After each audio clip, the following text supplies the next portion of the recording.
चला, आज आपण भारताच्या अर्थव्यवस्थेत लपलेल्या एका प्रचंड मोठ्या संधीबद्दल बोलूया.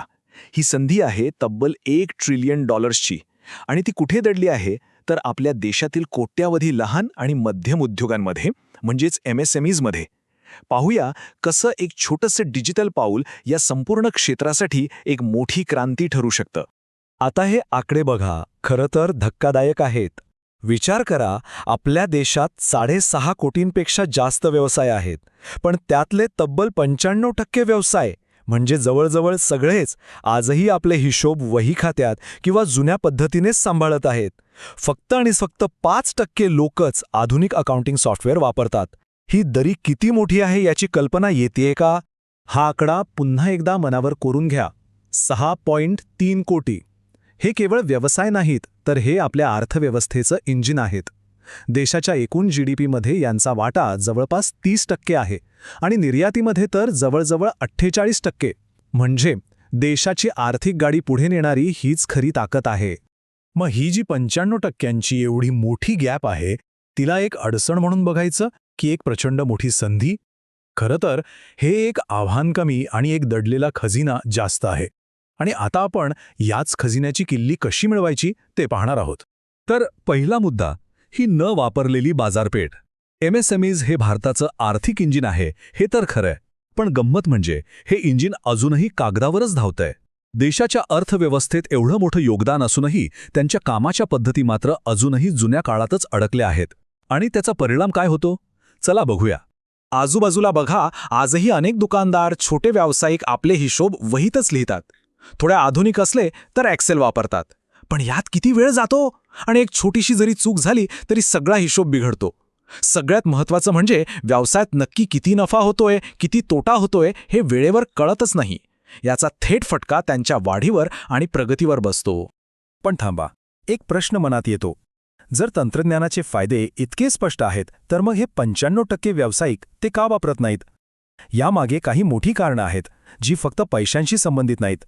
चला, हे अडथळे नेमके काय आहेत ते समजून घेऊया.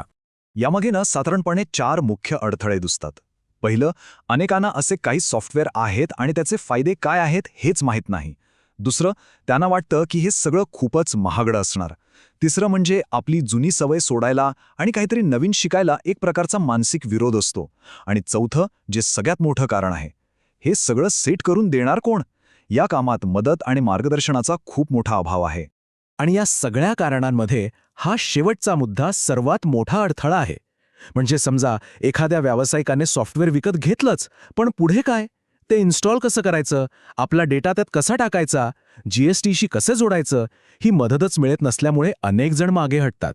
तंत्रज्ञान असूनही त्याचा वापरच होत नाही. आणि येथेच ही दरी भरून काढण्यासाठी एका महत्त्वाच्या व्यक्तीची एंट्री होते, ती म्हणजे चार्टर्ड अकाउंटंट.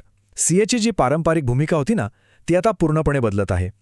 ते आता केवळ हिशोब तपासणारे राहिलेले नाहीत, तर ते तंत्रज्ञान आणि व्यवसायाला जोडणारा एक महत्त्वाचा पूल बनत आहेत. कसं? ते पाहूया. आधी कसं होतं? CAचं काम म्हणजे वर्षाच्या शेवटी हिशोब तपासणे, डेटा दुरुस्त करणे आणि GST रिटर्न्स भरणे, बस. पण आता तंत्रज्ञानामुळे ही सगळी किचकट कामच सॉफ्टवेअर करतं. त्यामुळे CA आता डेटा एंट्रीतून बाहेर पडून व्यवसायाला धोरणात्मक सल्ला देऊ शकतात, कॅश फ्लो कसा राहील याचा अंदाज देऊ शकतात आणि व्यवसायाच्या वाढीसाठी मार्गदर्शन करू शकतात. या नवीन भूमिकेला एक भारी नाव आहे, व्हर्च्युअल CFO. सोप्या भाषेत सांगायचं तर जसं मोठ्या कंपन्यांमध्ये एक चीफ फायनान्शियल ऑफिसर म्हणजे CFO असतो, जो पैशाचे सगळे मोठे निर्णय घेतो, तसंच आता एक CA लहान व्यवसायासाठी तोच रोल निभवू शकतो, पण व्हर्च्युअली. तो वर्षाच्या शेवटी नाही, तर रोजच्या रोज व्यवसायाच्या आर्थिक आरोग्यावर लक्ष ठेवतो आणि सल्ला देतो. जणू काही तो त्या कंपनीचाच एक भाग आहे. बरं, आता हे बघूया की जेव्हा एखादा MSME हे अकाउंटिंग सॉफ्टवेअर यशस्वीपणे वापरायला लागतो, तेव्हा त्याला थेट काय फायदे मिळतात. कारण शेवटी कोणताही बदल तेव्हाच स्वीकारला जातो जेव्हा त्याचे ठोस आणि दिसणारे परिणाम मिळतात. याचे 4 सरळ सोपे फायदे आहेत. 1. व्यवसायाची आर्थिक स्थिती मोबाईलवर कधीही कुठेही पाहता येते. 2. सगळं काम कॉम्प्युटर करत असल्यामुळे हिशोबातल्या मानवी चुका जवळजवळ संपतात. 3. GST रिटर्न्स भरणं किंवा इतर नियम पाळणं खूप सोपं होतं, सगळं ऑटोमॅटिक होतं. आणि 4. आज व्यवसाय लहान असला आणि उद्या तो कितीही मोठा झाला तरी ही सिस्टम त्याच्यासोबत वाढते, ती कधीच लहान पडत नाही. आता जरा मोठ्या चित्राचा विचार करूया. हा बदल फक्त एका कंपनीपुरता मर्यादित नाहीये. विचार करा, जेव्हा लाखो MSMEs डिजिटल होतात तेव्हा ते आपोआपच देशाच्या मोठ्या डिजिटल अर्थव्यवस्थेशी जोडले जातात.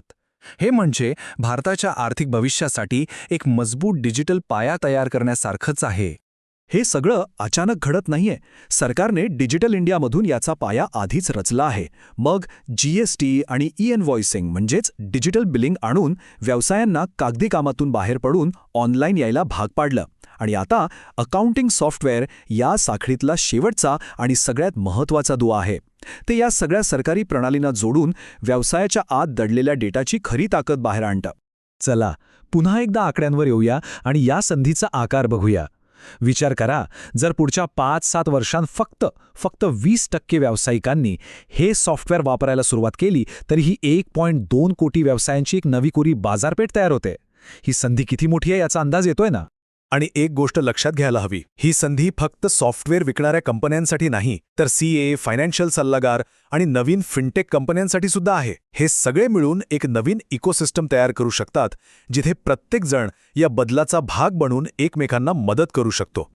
तर मग शेवटी प्रश्न हाच उरतो, जर भारतातील 95% व्यवसाय आजही पारंपरिक पद्धतीनेच चालत असतील, तर जे लोक आणि ज्या कंपन्या पुढे येऊन त्यांना या डिजिटल युगात आणण्यासाठी मदत करायला तयार आहेत, त्यांच्यासाठी ही संधी खरोखर किती मोठी असेल? जरा विचार करा.